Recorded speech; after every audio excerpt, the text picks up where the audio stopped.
Bleach! Yo, welcome everyone, Sanjae here. Yo, I'm not lying, I know some elite. Yo, it's been a hectic weekend, and this, at least, I'm recording this on Monday night, going into Tuesday morning, and yo, trust me, this week is gonna be hectic, so basically everything's gotten pushed back. Push back. Yeah. Anyway, Wagwan, hope you guys are having an awesome day. I've been hearing that this second episode of Bleach: The Thousand Year Blood War, its anime adaptation, it's just amazing as well. So I'm looking forward to seeing what this episode has to offer, and just try to see if I can, spot and remember the differences from the manga. But let's get into it. I'm already late to the show for the most part. Let's see what this episode has to offer. Of course, I actually did check out the opening, at least. Pretty cool opening, but it has me curious about something that I'll talk about more so towards the end of the video. So let's just get into it. Be sure to leave a like and a comment, and let me know what you thought about the episode and my reaction and thoughts to the episode. So this is what it is. Let's get right into it. Bleach! It's not that Bleach wasn't bloody before, but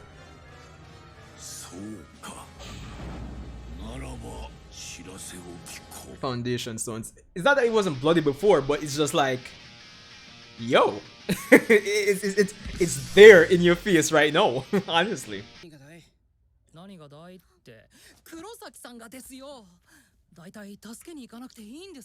Orihime is just so cute, just eating the bread over there. It just has this the quality, dog, is just so cinematic. Like, it's like I'm watching a movie.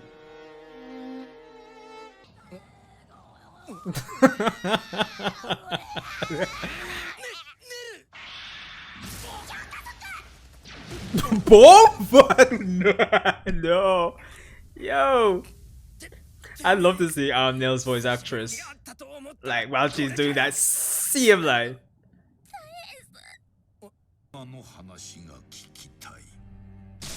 Ooh, shit.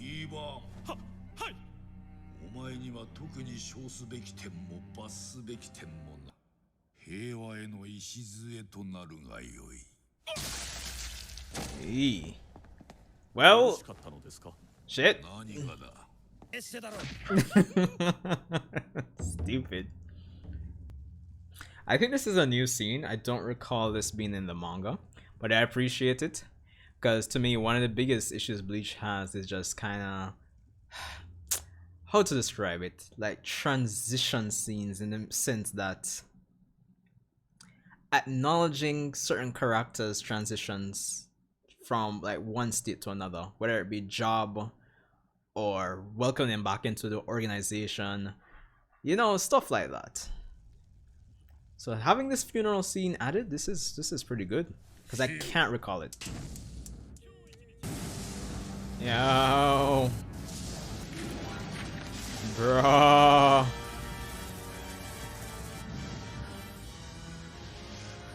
Dog. This looks so clean. Woo. Bro, you are just advancing forth with the army. Yo. Again, I think this is another added scene.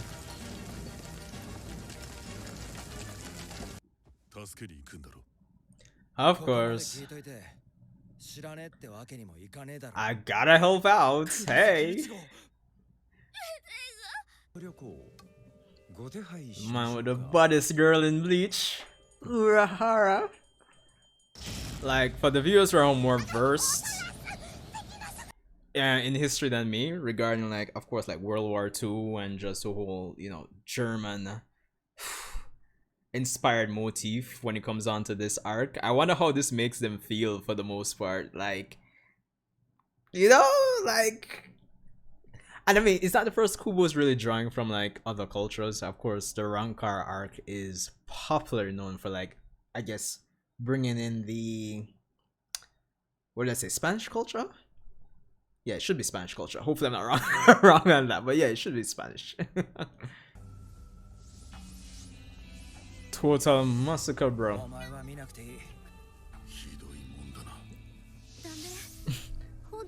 It's funny that Ichigo knows Nell is actually like in her original normal form is like way older than him. He's covering her eyes. Like, I don't know. I just find it a little tidbit funny, honestly. I like this OST that's playing. And of course, the persons who are doing the Ichigo character dissection videos, Ichigo more complex than you think, Ichigo is actually an amazing main character, those type of videos are eating up this section because of course there is definitely nuance to it in terms of Ichigo's whole overarching character trait of, you know, that desire to protect, you know, despite not having that whole overall goal of I want to be Pirate King or Hokage. So definitely a plus.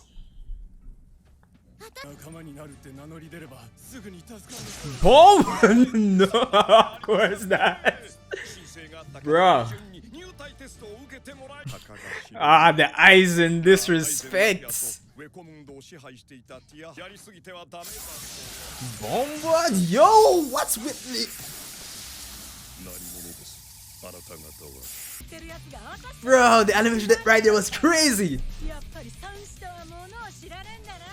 And this OST.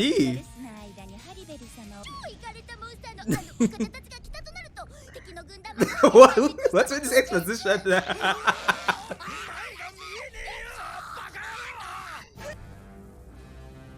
Quincy.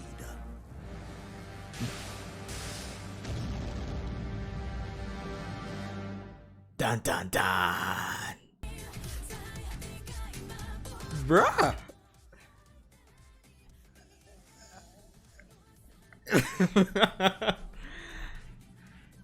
Well, all I can say is another brilliant episode of Bleach, the 1,000-Year Blood War.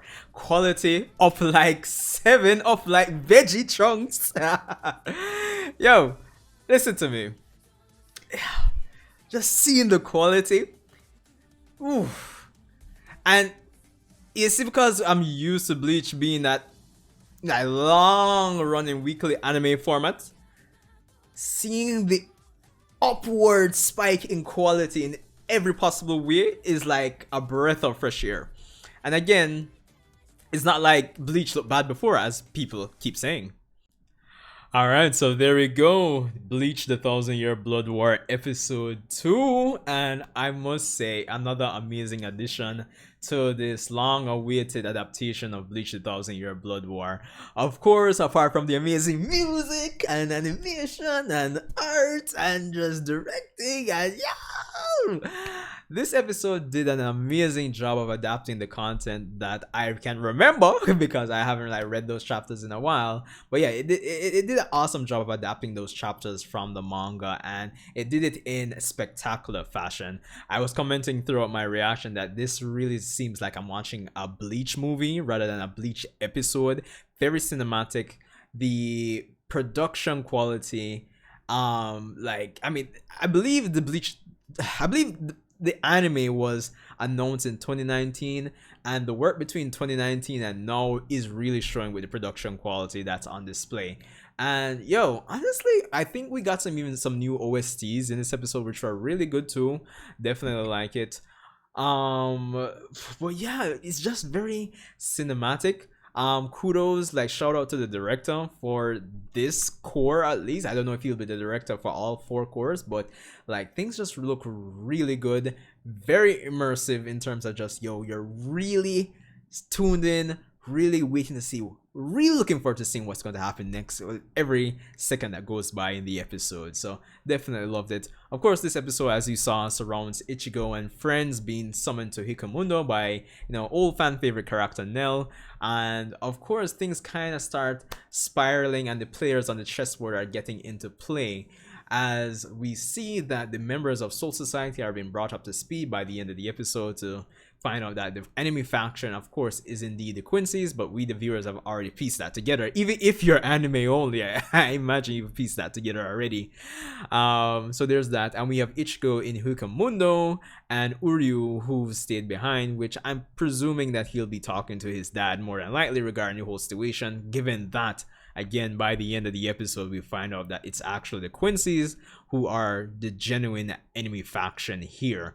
Now, what I will say, this episode really stands out to me. What it really did well for me as a person who's already read the manga is the additional scenes. Now, I could be wrong, you could correct me if I'm wrong, but I believe the scene with the first division lieutenants, the funeral, and the flashback where we get Yuha, and his army marching towards Halibel, and Nell and her friends there in Hueco Mundo. I believe that's an additional new scene that wasn't in the manga either. I think those scenes help to really, help with the pacing. Well, not really the pacing. It kind of helps to, how should I say? It makes the content that this episode was adapted from feel more whole, if I could put it that way. It feels more fleshed out. And if it's little stuff like that we're going to be getting in terms of additional scenes, at least when it comes to non-fight scenes, at least, then I'm really looking forward to getting more of those throughout the entire 52 episodes of this adaptation. Because honestly, it might be small, these scenes weren't really long, but they'll be adding up over the course of the entire arc, and it's going to make things feel a bit more whole, or at least when it comes on to really expressing and showing the narrative to the viewers, is going to feel much more complete compared to the manga version. And then, of course, I think that should be the aim for any anime adaptation, just kind of filling the gaps that the manga author couldn't really fill in because of maybe time constraints or whatever the case may be. So I'll give it that. No, I've said it before, Bleach wasn't necessarily a clean anime, or it's not a clean manga in the sense that it has blood and everything, but it's like, I don't know if it's just a spike in production quality when it comes on to animation, music, art, directing, cinematography, but it seems much more gruesome in these episodes than Bleach back in the day. I don't know, it just seems that way to me, and I think that added weight, the added gruesomeness, it adds weight to the title, The 1,000-Year Blood War, and I think it puts viewers in a position of what to expect when it comes on to future episodes, and really does a great job of raising the interest and immersion of the audience, if you ask me. I think it's doing an awesome job of doing that, and I think it goes to show that what happens when you have a long-running anime, once you can put that genuine production quality and love and care into it, what a long-running anime can be once it goes into a more, I know the easy phrasing would be from long-running to seasonal, but you know what I mean. Once a genuine care and production quality is put into it, you can see what some of these weekly long-running anime can truly be, and I think that definitely puts a smile on everybody's face at the end of the day. So yeah, that's pretty much the episode in a nutshell. Things are progressing. I would dare say this episode covered 4 chapters as well. That's my prediction. Last episode covered 4 chapters, so pacing going really well, to say the least, and the fact that I could add additional scenes, if I'm not mistaken, I think it's going to be speaking volumes to what they can add. If you're doing 4 chapters and you can still add stuff, I think you're doing a good job. Granted, I don't know if what else was changed compared to the chapters this episode was based on. But anyway, let me know what you guys thought of this episode. The quality is just so amazing, bro. Honestly. Anyway, Sanjae Uchiha, hope you guys are having an awesome day. I know this video is going up late, but thanks for supporting. If you came through to watch all the CM, leave a like, let me know your thoughts, subscribe. I'll be reacting to all of Bleach, The 1,000-Year Blood War, and giving my thoughts every week. So yeah, thanks for tuning in. Sanjae Uchiha, and I'll see you in the next Bleach video. Oh, one last thing. which I mentioned in the beginning of the video that I actually forgot to talk about. That I said I'd be talking about at the end of the video.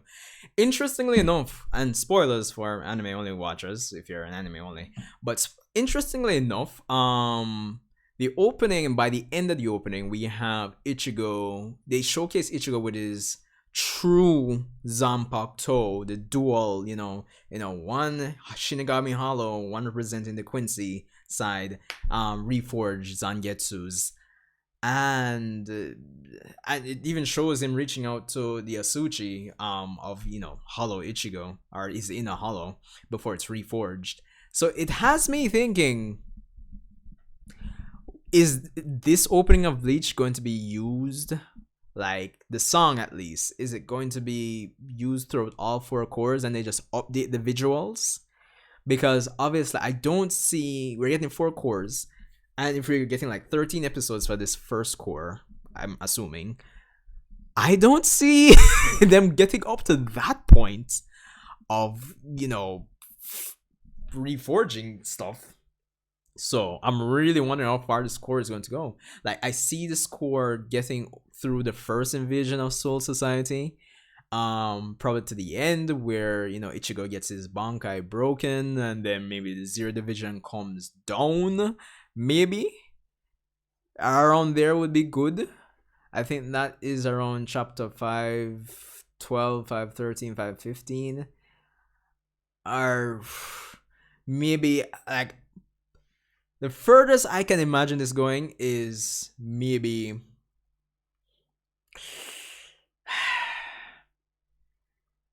they just get to the Soul King Palace. Maybe like I'm just wondering, it's just, I don't know. I was gonna say maybe the fight between Unohana and Kenpachi, maybe that starts, and then that's where they end the core. I guess, unless the content in the manga is like so easy to adapt within a few minutes, they can just breeze through and get to chapters. Because Ichigo getting his true Zanpakuto, that's like chapter 500 and like 40, 541, 542, thereabout. So anyway, I guess we'll see. Let me know your thoughts. I'm out. I need to get some sleep for work. You see me?